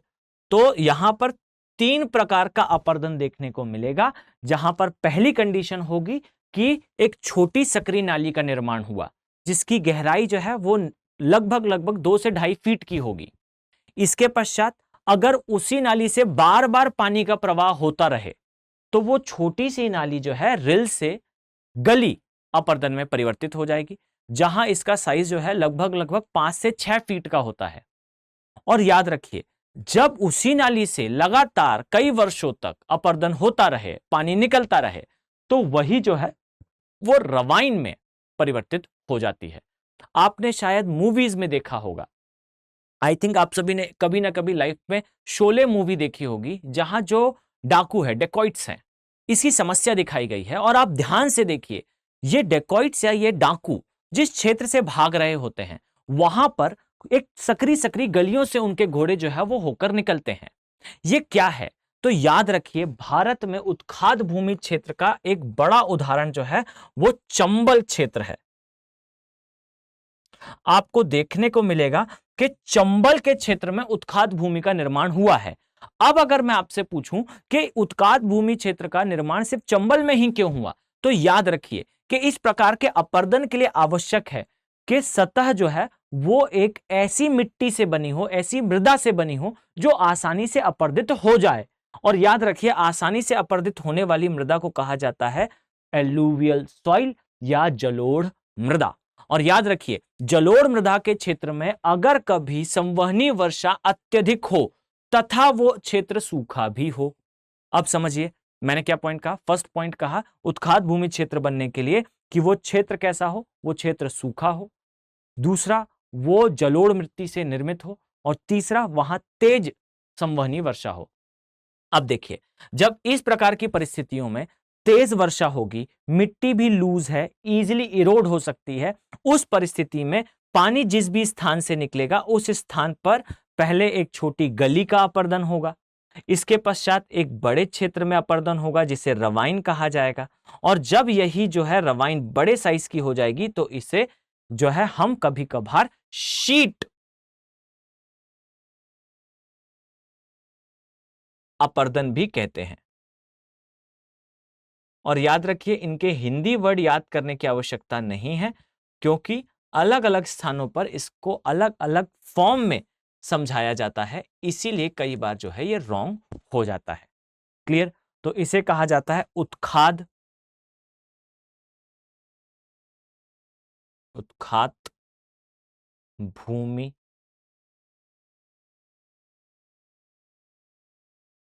क्षेत्र। और याद रखिए, उत्खात भूमि क्षेत्र के लिए यूपीएससी जब आपसे प्रश्न पूछेगा तो रट लीजिए इस चीज को कि उत्खात भूमि क्षेत्र में किसी भी प्रकार का मानवीय अधिवास संभव नहीं है। अर्थात अगर आपने देखा किसी क्षेत्र में उत्खात भूमि क्षेत्र का निर्माण हुआ है तो याद रखिए कि उस क्षेत्र में ना ही आप ह्यूमन सेटलमेंट कर सकते, यानी कि मानवीय अधिवास असंभव है। सेकेंडली, याद रखें कि अगर किसी क्षेत्र में इस प्रकार का क्षेत्र है, इस प्रकार की परिस्थितियां हैं, तो ना ही वहां पर किसी भी प्रकार का औद्योगिकरण हो सकता और ना ही उस स्थान पर किसी भी प्रकार की कृषिगत गतिविधियां हो सकती। ना ही एग्रीकल्चर पॉसिबल है, ना ही इंडस्ट्रियलाइजेशन पॉसिबल है और ना ही ह्यूमन सेटलमेंट पॉसिबल है। ना ही मानवीय अधिवास, ना ही कृषि और ना ही किसी प्रकार का औद्योगिकरण। तो याद रखिए, ये जो भूमि होती है ये वेस्ट हो जाती है। और अगर कोई भूमि वेस्ट हो जाती है तो याद रखिए वो भूमि खाली है, उसमें किसी भी प्रकार का अधिवास नहीं होने से असामाजिक तत्वों का केंद्र होती है। और यही कारण है कि भारत में एक ऑर्गेनाइज्ड क्राइम का एक केंद्र रहा चंबल वाला क्षेत्र। और याद रखिए, विश्व प्रसिद्ध थे चंबल के डाकू। और चंबल के डाकू इतने ज्यादा सक्सेसफुल अपने एरा में क्यों हो पाए, तो उसका एक बड़ा कारण था चंबल घाटी क्षेत्र। और चंबल घाटी क्षेत्र की सबसे बड़ी समस्या यह थी कि यहां इतने वृहद स्तर पर उत्खात भूमि का निर्माण हुआ था कि सरकार का इस पर कंट्रोल कम होता गया। लोग क्राइम करके इन उत्खात भूमि, इन गलियों के बीच से आप समझे कि ये जो छोटे छोटे अपरदित घाटियां जैसी निर्मित होती हैं, इससे आप अपना व्हीकल लेके कवर नहीं कर सकते। इस स्थान पर जन्मा व्यक्ति एग्जैक्टली जानता है कि ये गलियां किस स्थान पर जाकर खुलती हैं। डाकू एक विलेज को लूट कर इन गलियों के अंदर भाग जाते थे। अब जो भी पुलिस ऑफिसर होगा उसका बर्थ प्लेस ये शायद नहीं है, तो प्रॉब्लम ये होती थी कि वो इन गलियों में घुसने के बाद कहां निकल जाते थे, नोबडी नोज। और ये एक बड़ी समस्या बनकर निकला था। आज के समय डाकुओं की समस्या लगभग खत्म हो चुकी है, इस पे गवर्नमेंट ने अच्छे तरीके से कंट्रोल कर लिया है, बट फिर भी ये जो डाकू थे, ये जो डिकॉइट्स थे, ये वर्ल्ड फेमस थे। और इनके फेमस होने का और इनका इतने मास लेवल पे एक्सप्लॉइटेशन कर पाने का एक बड़ा रीजन था उत्खात भूमि क्षेत्र, या मैं कहूं चंबल का क्षेत्र।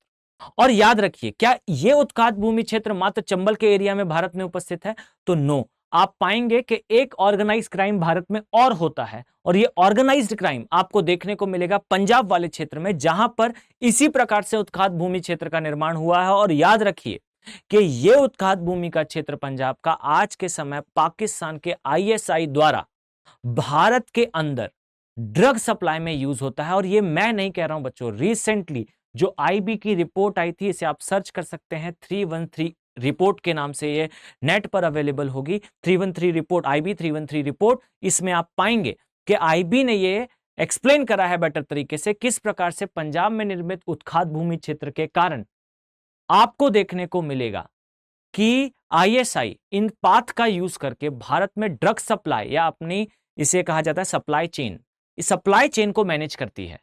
क्लियर? तो कुछ नहीं, बस मैं एक्सप्लेन करना चाहता हूं कि उत्खात भूमि क्षेत्र अगर किसी एरिया में उपस्थित हैं, अगर किसी क्षेत्र में उपस्थित हैं, तो ये किस प्रकार से निर्मित होते हैं और किस प्रकार से उस क्षेत्र के सामाजिक जो स्तर है उसको गिराते जाते हैं, उसको नकारात्मक रूप से प्रभावित करते हैं, क्योंकि ना ही यहां पर एग्रीकल्चर होगा, ना ही यहां पर इंडस्ट्रियलाइजेशन होगा। और याद रखिए कि जब किसी क्षेत्र में ना ही एग्रीकल्चर है, ना ही इंडस्ट्रियलाइजेशन है, यानी कि उस क्षेत्र का व्यक्ति जो है एम्प्लॉयमेंट के लिए बहुत ज्यादा डिपेंडेंट होगा गवर्नमेंट पे, सरकार पे। और याद रखिए, सरकार सभी को रोजगार नहीं दे सकती। हमारी जो जनसंख्या है, ये विश्व की, अब तो जब आप इस वीडियो को देखेंगे तब तक जो है शायद भारत की जनसंख्या पहुंच चुकी होगी वर्ल्ड की लार्जेस्ट पॉपुलेशन के नंबर पे। और याद रखिए, इतनी बड़ी जनसंख्या के लिए सरकार के लिए संभव नहीं है कि सभी को सरकारी जॉब दे पाए। तो यहां पर जहां ना कृषि हो पाएगी और ना ही वहां पर अगर औद्योगिकरण होगा, तो व्यक्ति रोजगार गेन नहीं कर पाएगा। A dissatisfied society always leads to crime, अर्थात ऐसा समाज जो डिससेटिस्फाइड होता है वो ऑर्गेनाइज्ड क्राइम की तरफ जाता है। तो नेक्सिस को समझिए। मैं कहना यह चाहता हूं कि उत्खात भूमि क्षेत्र को सिर्फ इस प्रकार से ना देखें कि यह निर्मित कैसे होता है। उत्खात भूमि क्षेत्र का सामाजिक स्तर पर एक प्रॉपर नेक्सिस है। अगर कहीं उत्खात भूमि क्षेत्र है, अर्थात वहां ना ही इंडस्ट्रियलाइजेशन है, ना ही कृषिगत उत्पादन है, और इस कंडीशन पे जो सोसाइटी है वो डिससेटिस्फाइड है, और dissatisfied society always leads to organised crime. एक ऐसा क्षेत्र जो डिससेटिस्फाइड होता है वो ऑर्गेनाइज्ड क्राइम में लिप्त हो जाता है। पॉइंट क्लियर हुआ? तो चलिए, अब हमने देखिए संवहनी वर्षा में, जो संवहनी वर्षा होती है उपोष्ण कटिबंधीय क्षेत्रों में, उसे देखा। अब समझिए कि अगर ये इस प्रकार की वर्षा ऐसे क्षेत्र में हो जो उष्ण कटिबंधीय क्षेत्र हो, तो समझिए इस चीज को, याद रखें कि उष्ण कटिबंधीय क्षेत्रों में यह वर्षा प्रतिदिन की वर्षा होती है। यानी कि उपोष्ण तथा शीतोष्ण कटिबंधीय क्षेत्रों में यह केवल ग्रीष्म ऋतु में होने वाला एक फिनोमिना है, परंतु उपोष्ण कटिबंधीय क्षेत्रों में, उष्ण कटिबंधीय क्षेत्रों में, जस्ट अ सेकेंड,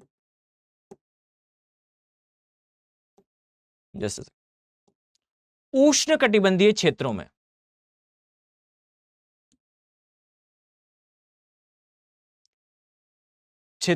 यह वर्षा जो है यह प्रतिदिन की वर्षा है। अब याद रखिए, यह प्रतिदिन की वर्षा है, इसका अर्थ क्या है?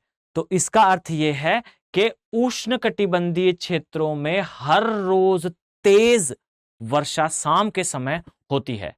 अब याद रखिए, जिस स्थान पर प्रतिदिन वर्षा होगी उस स्थान पर किस प्रकार के वनों का निर्माण होगा? तो याद रखें, इस स्थान पर वर्षा वनों का, या हम कहें उष्ण कटिबंधीय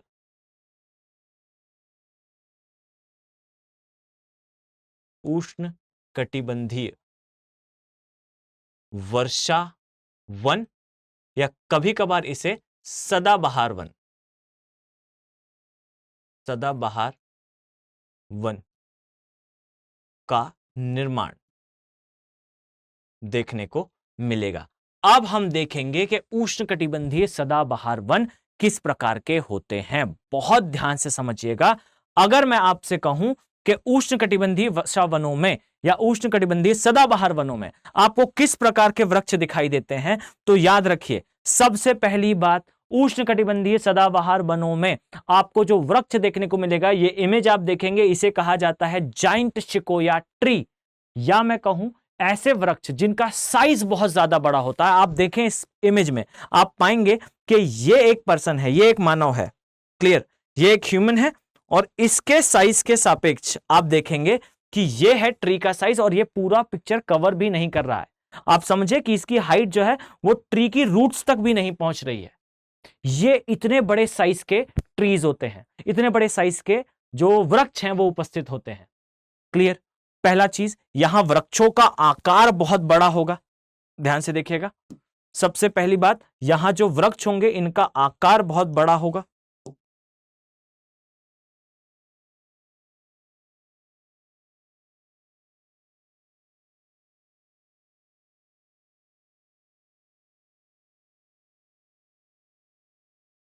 और कोशिश करें कि आप ये डायग्राम जरूर बनाएं, क्योंकि ये डायग्राम्स आपके आंसर को बहुत ज्यादा डायनेमिक बना देंगे।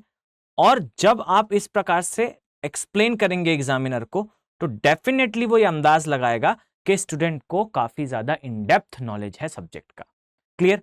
तो एक बड़ा और जाइंट साइज का ट्री सिस्टम आपको देखने को मिलेगा उष्णकटिबंधीय सदाबहार वनों में। इसी प्रकार से अगर मैं आपसे कहूं, यहां जो ट्रीज हैं उनकी डेंस कैनोपी होती है। अब यहां डेंस कैनोपी के लिए एक वर्ड यूज होता है हिंदी में जिसे छत्रप कहते हैं, बट आप इस कैनोपी वर्ड को याद रखें, यह ज्यादा स्टैंडर्ड है, क्लियर। तो आप पाएंगे बच्चों कि यहां पर जो वृक्ष हैं, इन वृक्षों का कैनोपी स्ट्रक्चर, यानी कि इस प्रकार का स्ट्रक्चर जहां पर जो सनलाइट है वो सतह तक ना पहुंचे, इसे कहा जाता है छत्रप सिस्टम या इसे कहा जाता है कैनोपी सिस्टम। और यहां पर आपको कैनोपी कैसी देखने को मिलेगी, तो यहां पर कैनोपी के कई लेयर्स होंगे।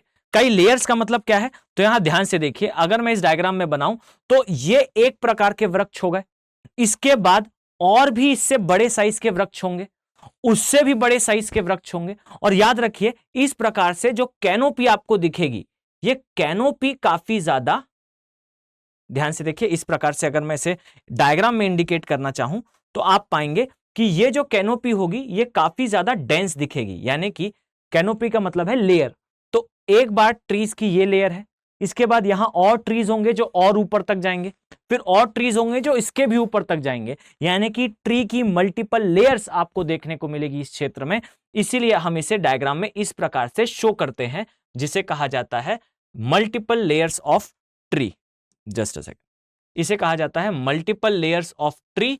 और याद रखिए, यहां आपको देखने को मिलेंगे पहला जाइंट साइज के ट्री, इसके अलावा यहां आपको देखने को मिलेंगे कुछ क्लाइंबर्स। अब ये क्लाइंबर्स क्या होते हैं, तो देखिए, क्लाइंबर्स वो पेड़ होते हैं जो इस प्रकार से जमीन में लगे होते हैं, परंतु याद रखिए यहां इन वर्षा वनों में जो वृक्ष हैं इनका घनत्व इतना ज्यादा होता है कि इन वर्षा वनों के अंदर आप पाएंगे कि जो वृक्ष हैं उन्हें कभी भी नीचे के स्थान पर सनलाइट अर्थात सूर्य का प्रकाश नहीं मिलेगा, और इसीलिए ये वृक्ष कुछ इस प्रकार से अनुकूलित हो जाते हैं कि उनकी जड़ें जमीन के अंदर होती हैं, परंतु ये जो सनलाइट की डिमांड है, सूर्य के प्रकाश की आवश्यकता है, इसे पूरा करने के लिए दूसरे पेड़ के ऊपर चढ़ते हुए चले जाते हैं और उस पेड़ के ऊपर अपनी जो है वो ब्रांचेस अर्थात लताएं निकालते हैं। इन्हें कहा जाता है क्लाइंबर्स। और अगर मैं इसे शो करना चाहूं तो आप पाएंगे कि इस प्रकार से वृक्षों में क्लाइंबर्स का विकास देखने को मिलेगा। यह याद रखें कि इनकी रूट्स नीचे उपस्थित हैं। इन्हें कहा जाता है क्लाइंबर्स, और इस वर्ड को आपको एज इट इज याद करना है, क्लियर। अब देखें, यहां हमने इसे प्लॉट कर दिया, इसे कहा जाता है बच्चों क्लाइंबर्स। अब यहां ध्यान देने योग्य बात है, याद रखिए कि यहां सूर्य का प्रकाश जमीन तक नहीं पहुंच पाएगा, तो याद रखिए कि जस्ट बिकॉज यहां सूर्य का प्रकाश नहीं है तो यहां छोटे पौधे उपस्थित होंगे क्या? नहीं। परंतु याद रखिएगा कि छोटे पौधों की अनुपस्थिति के बावजूद यहां आपको कुछ छोटे पौधे दिखेंगे, और ये जो छोटे पौधे होंगे याद रखिएगा कि ये परिवर्तित हो चुके होंगे किसमें? तो ये परिवर्तित हो चुके होंगे पिचर प्लांट में, या मैं आपसे कहूं इन प्लांट्स को, इन पौधों को कहा जाता है कीट भक्षी पौधे, और यहां आपको कीट भक्षी पौधों का निर्माण देखने को मिलता है। अब देखें, अगर मैं आपको डायग्राम में दिखाना चाहूं तो इस प्रकार से ये कुछ कीट भक्षी पौधे आपको देखने को मिलेंगे, और ये है उसका डायग्राम, ये है उसकी कुछ इमेजेस, ये है पिचर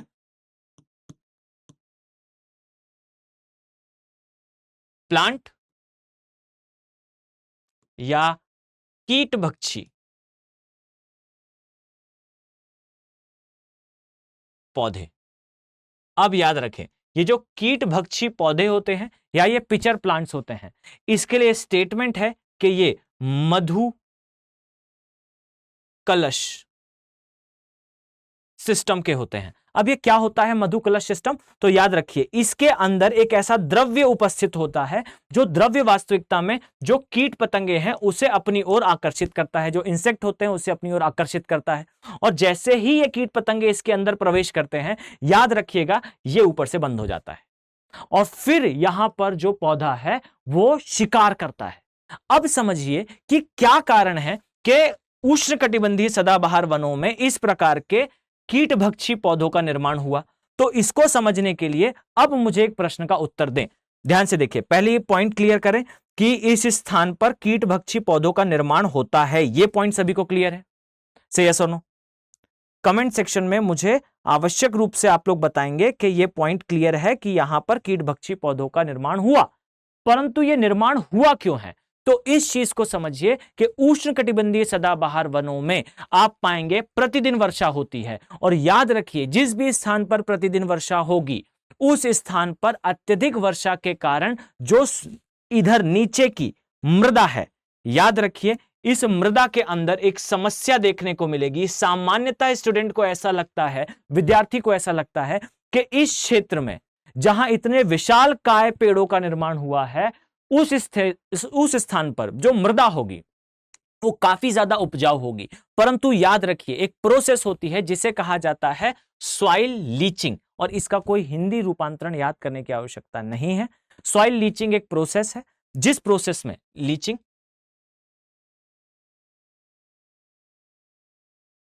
ठीक है, ये सॉइल लीचिंग है। और याद रखिए जो सॉइल लीचिंग की प्रोसेस है, इस प्रोसेस में हर बार ये होगा, देखिए ध्यान से समझिएगा, मैं इसको एक डायग्राम से समझाता हूं।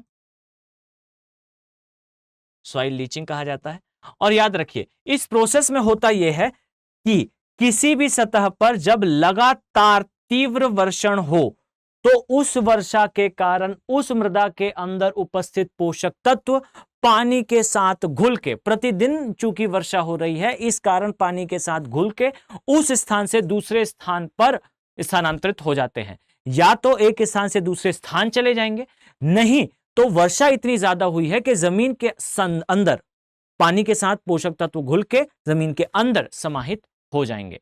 तो सिंपल सा आंसर है सॉइल लीचिंग एक ऐसी प्रोसेस है, एक ऐसी घटना है, एक ऐसी कंडीशन है जहां तीव्र वर्षा के कारण मृदा में उपस्थित पोषक तत्व जल के साथ घुल के जमीन के अंदर समाहित हो जाते हैं या स्थानांतरित हो जाते हैं। अब याद रखिएगा इस परिस्थिति में जब मृदा के अंदर पोषक तत्व अनुपस्थित हैं तो उस कंडीशन पे कैसे कोई प्लांट, कैसे कोई वृक्ष, कैसे कोई पौधा सरवाइव करेगा? तो याद रखिए हर एक जीव के लिए, वो जीव मैं हूं या वो जीव आप हैं, इसके लिए आवश्यक होती है नाइट्रोजन।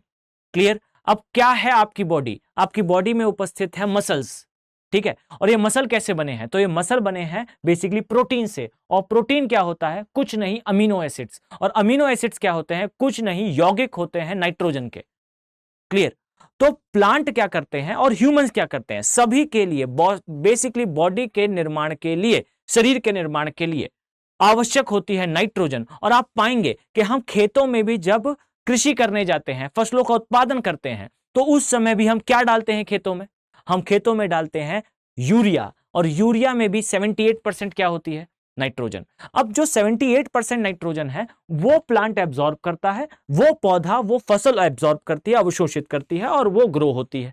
अब अगर मैं आपसे कहूं जिस मृदा की लीचिंग हो चुकी है, उस मृदा के अंदर जब नाइट्रोजन अनुपस्थित होगी, तब उस कंडीशन पे कैसे ये वृक्ष और कैसे वो छोटा सा पौधा सरवाइव करे? तो यहां इन दोनों प्रश्नों का उत्तर मैं एक साथ देने वाला हूं। याद रखें कि जिस स्थान पर वर्षा अधिक होती है, उस स्थान से मृदा के पोषक तत्व चले जाते हैं, हट जाते हैं, समाप्त हो जाते हैं। जो बड़े वृक्ष होते हैं वो अपनी नाइट्रोजन की डिमांड को पूरा करने के लिए अपने ट्रंक से, ट्रंक अर्थात तनों से, जड़ों का निर्माण करते हैं।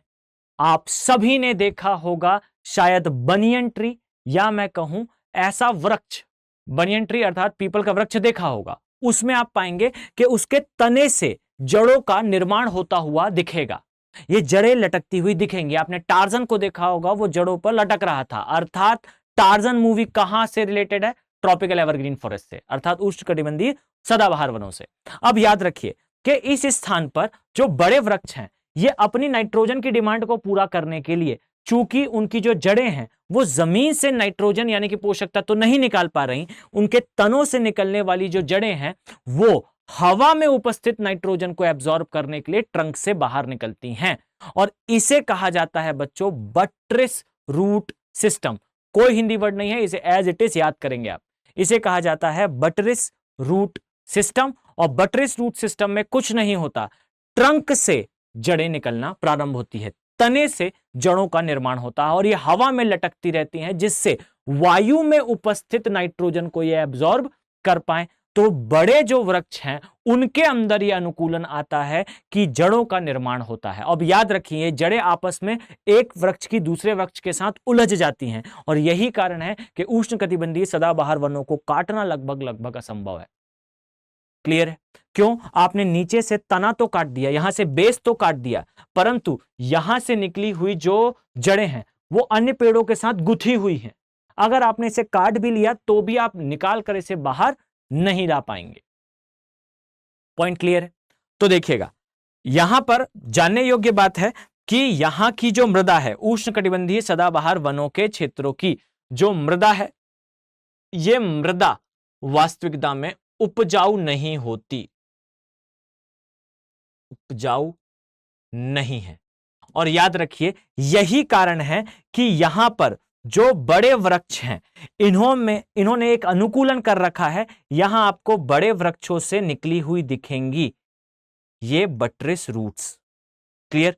और याद रखिए, ये जो बट्रेस रूट्स यहां से निकलेंगी इस प्रकार से, ये आपस में गुथी हुई होती हैं। ये इन पेड़ों का, ये इन वृक्षों का अनुकूलन है इस प्रकार की कम उपजाऊ मृदा के क्षेत्र में सरवाइव करने के लिए।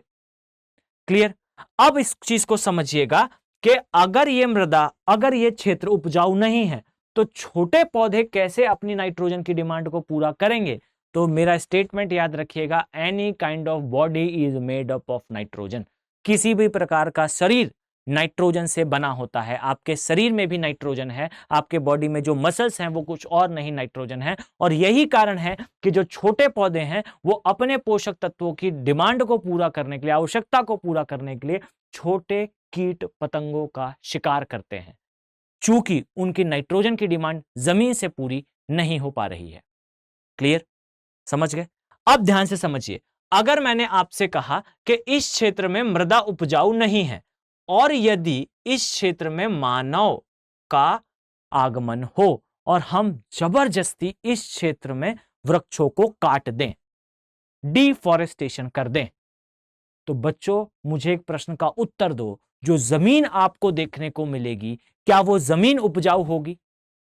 Answer is no. और यही कारण है बच्चों, याद रखिएगा कि जिस भी क्षेत्र में उष्णकटिबंधीय सदाबहार वन थे, आपने उन वनों को काटा, और काटने के बाद वहां कृषिगत गतिविधियां करने का प्रयास करा, तो उत्पादन कम होगा, और जब उत्पादन कम होगा तो याद रखिएगा आप उस परिस्थिति में उस जमीन को छोड़कर अगली जमीन की ओर जाएंगे और वहां वृक्ष काटेंगे। और बच्चों, इसे ही कहा जाता है झूम कृषि। झूम कृषि का मतलब क्या है? झूम कृषि का मतलब है या शिफ्टिंग कल्टीवेशन। क्लियर? जहां आप एक जमीन को छोड़कर दूसरी जमीन से वनों को काटते हैं, वहां एग्रीकल्चर करते हैं। याद रखिए, अगर कोई व्यक्ति एक जंगल को काटता है और उसे नीचे उपजाऊ मृदा मिले, तो समझिएगा इस चीज को कि उपजाऊ मृदा मिलने पर वो दूसरी बार वन नहीं काटेगा, परंतु वो दूसरी बार वन काट रहा है। इसका कारण क्या है? तो याद रखिएगा, ये दूसरी बार वन इसलिए काट रहा है क्योंकि वो जो जमीन उसने क्लेम करी थी, वो क्लेम करी हुई जमीन उपजाऊ नहीं है। तो याद रखिए, शिफ्टिंग कल्टीवेशन या झूम कल्टीवेशन कहां देखने को मिलता है? तो झूम कल्टीवेशन वहीं देखने को मिलेगा जहां वृक्षों को काटा गया था और वो वृक्ष उष्णकटिबंधीय सदाबहार वनों के वृक्ष। पॉइंट क्लियर हुआ? और इस तरीके से आगे सब्जेक्ट के अंदर इन डेप्थ यूपीएससी जाएगा और आपसे प्रश्न करेगा। अब याद रखिए, मैंने कुछ कैरेक्टरिस्टिक्स, कुछ गुणधर्म बताए। उष्णकटिबंधीय सदाबहार वनों में आपको वृहद आकार के वन देखने को वृहद आकार के वृक्ष देखने को मिलेंगे। इनकी जो कैनोपी है अर्थात छत्रप है, ये काफी वृहद होगा। इसके अलावा आपको यहाँ क्लाइंबर्स देखने को मिलेंगे। इसके अलावा आपको यहाँ पिचर प्लांट्स देखने को मिलेंगे। साथ में यहाँ से जो जड़ें निकलेंगी, इसे एक्सटेंडेड या कभी कभार एग्जैक्टली बटरेस रूट बोलते हैं। आप बटरेस वर्ड को याद रखिएगा। बटर मतलब वही जो आप खाने में यूज करते हैं, उसे जो है अगर आप ब्रेड पे रखते हैं तो मेल्ट होने पर वो जिस प्रकार से बहता हुआ बाहर आता है, उसी प्रकार से आती हुई दिखती है। इसे एक्सटेंडेड या बटरेस रूट सिस्टम बोलते हैं। और याद रखिए, यहाँ आपको पिचर प्लांट भी देखने को मिलते हैं। इसके अलावा याद रखिएगा, इन वर्षा वनों में आपको पेड़ों के ऊपर पेड़ उगते हुए दिखेंगे। इसे कहा जाता है ऑर्किड्स तथा एपीफाइट्स। इन वर्ड्स को याद रखिए, ऑर्किड्स एंड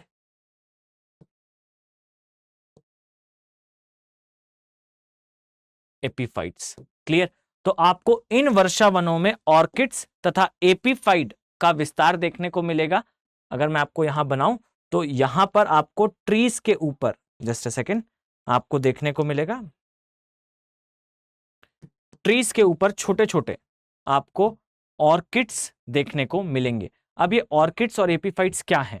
तो देखिए, मैं यहां लिख दूं पहले आपके लिए, ध्यान से समझिए, जस्ट अ सेकेंड। यहां आपको ऑर्किड्स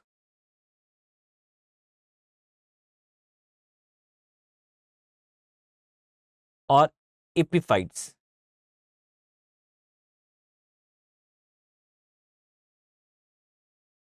ये देखने को मिलेंगे। और याद रखिए, ऑर्किड्स और एपीफाइट्स कुछ नहीं होते, बस एक पेड़ के ऊपर ग्रो होने वाले पौधे होते हैं।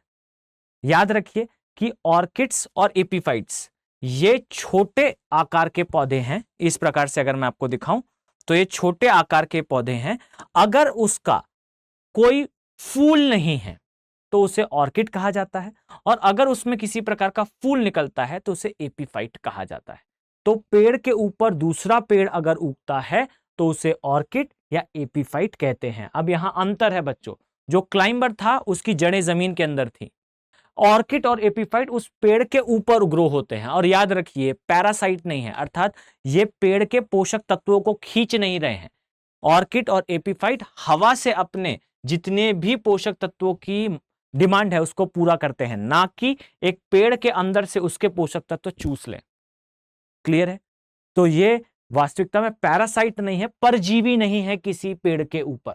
ये उस पेड़ में मात्र शेल्टर लेते हैं, घर की तरह उसका उपयोग करते हैं ग्रो होने के लिए, ना कि उसके पोषक तत्व एब्जॉर्ब करें। क्लियर? तो आइए ध्यान से देखिए, मैंने यहां पर आपको क्या बताया। तो यहां आप पाएंगे कि सबसे पहले आपको यहां पर क्लाइंबर्स देखने को मिलेंगे।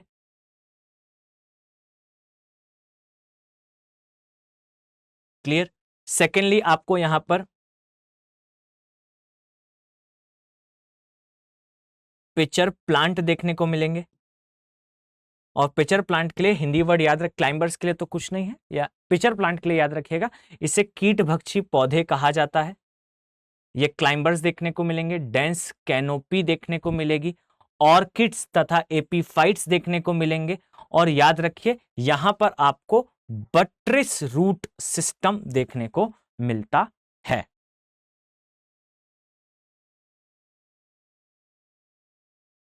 बट्रिस रूट सिस्टम। देखिए, जहां संभव है मैं वहां आपको उसका हिंदी अर्थ जरूर बता दूंगा, अदरवाइज आपको थोड़ा सा इंग्लिश वर्ड को अडॉप्ट करना पड़ेगा। अब याद रखिए बच्चों कि यहां पर जो जीव हैं, ये जीव कभी भी आपको सामान्य जीवों की तरह देखने को नहीं मिलेंगे।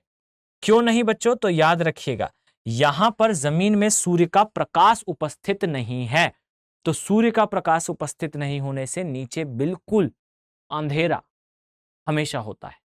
तो समझिए कि यहां जो जमीन है वो काफी सिल्टी हो चुकी है, काफी ज्यादा, आप ऐसा समझे काली जो मृदा होती है बहुत ज्यादा गीली होने के पश्चात जैसी हो जाए, सड़न गलन की क्रिया बहुत ज्यादा होती है।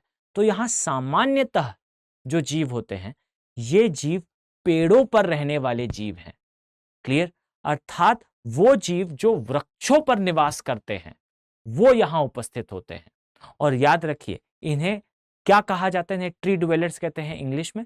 हिंदी में तो वृक्ष पर निवास करने वाले जीव, जिसमें बंदर यानी कि मंकीज आते हैं, पैंथर्स अर्थात वो जीव जो वृक्षों के ऊपर शिकार कर सकते हैं, इस प्रकार के जीव देखने को मिलते हैं।